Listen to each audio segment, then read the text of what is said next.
Hello students, तो आज हम अपने नए पोएम पढ़ेंगे जय है।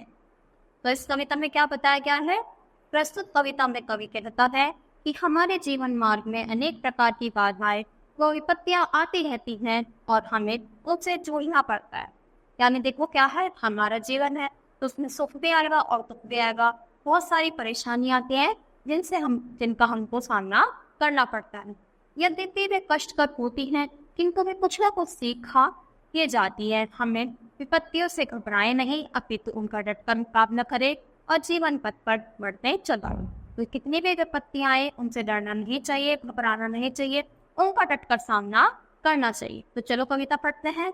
जय हो उसकी जिसने मुझको दो पैर दिए, अपनों से बढ़कर जिसने मुझको गैर।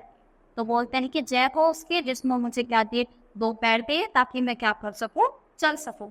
मैं आज घूमता घाटी में कितने उतार कितने चढ़ाव, हर मंजिल के अपने पड़ाव, हर कदम नए नजारों से परिचय करता हर कठोर में। यानी क्या है कि जो मुझको पैर दिए मैं उसका धन्यवाद करता हूँ, तो ताकि मैं क्या कर सकूं, कितने भी पड़ाव आए चढ़ाव आए, जैसे क्या है कितना भी ऊंचाई आए, मैं उन पर इन्हीं के बदौलत ही तो उतर और चढ़ सकता हूँ। तो भीतर कुछ झलक झलक पड़ता, अटकी आशा भटकी उसास, उस क्षण को लगती बुरी, बाद में लगता है समतल राहों में चलने से क्या पाऊंगा। तो देखो पहले तो चलता है और फिर सोचता है मनुष्य कि अगर मैं झाड़ी में जाऊंगा, इस रास्ते पर जाऊंगा तो मुझे आखिर मिलेगा क्या। जो कुछ पाया है इन्हीं ठोकरों के बूते, जो कुछ सीखा है फटी दीवाई का मन। तो बोलते हैं कि जो भी हमारे सामने ठोकर आएगी, हमें इनसे क्या करना चाहिए, इन्हीं से सीखना चाहिए, और ये भी जीवन है। तो देखो अगर मनुष्य के सामने दो रास्ते आएंगे तो वो पहले ही खड़ा होकर सोचता है कि मुझे ये वाला रास्ता लेना चाहिए या ये वाला। तो वो बहुत ही ज्यादा कंफ्यूज रहता है, समझ ही नहीं आता, उसे इतना ज्यादा सोचता है। तो बिना सोचे समझे किसी भी एक बात पर चलो, पर उसको अच्छे से उस पर टिके रहो। जो पेड़ पर आए की गर्मी से स्नेह दिल है, क्या बतलाऊं मेरे साथी, जंगली पेड़ पर फूलों की मुस्कान मुझे क्या दे जाती। टेढ़े मेढ़े पगडंडी मेरे नंगे पैरों का धन है, सरिताओं के कलकल की मोड़ लचीली है।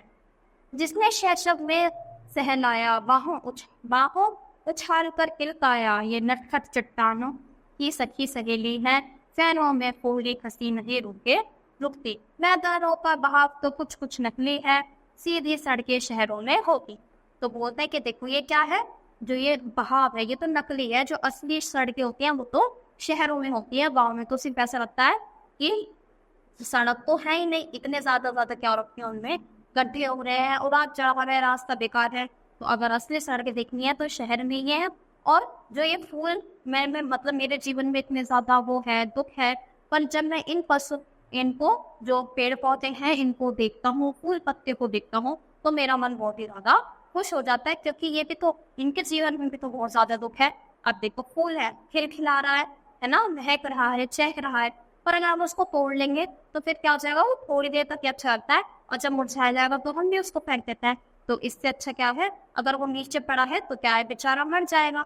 तो इसीलिए हमें फूल तोड़ने ही नहीं चाहिए। तो खिले हुए कितने अच्छे लगते हैं, पूरा बगीचा हरा भरा लगता है, और जैसे वो अब हम उसको तोड़ लेंगे तो फिर क्या होता है, उसकी चमक कम हो जाए। तो यही बोले कि मुझे तो उन पर तरस आता है, यानी जो फूल है इतना सहकर भी इतने चमकते रहते हैं। ये तो जीवन में सब कुछ सहना पड़ता है, नदियों नहरों में बनकर याद संजोते। तो बोलते कि जीवन है, अब दुख तो आएगा तो सब कुछ हमें सहना पड़ेगा।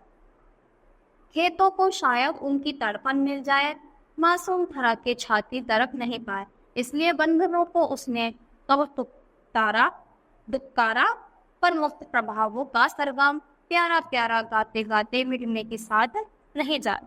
तो बोला है गया है कि चाहे कितने भी दुख आ जाए और हमें क्या करना चाहिए, सारी परिस्थितियों का उसका अच्छे से मुकाबला करना चाहिए और कभी भी डरना नहीं चाहिए।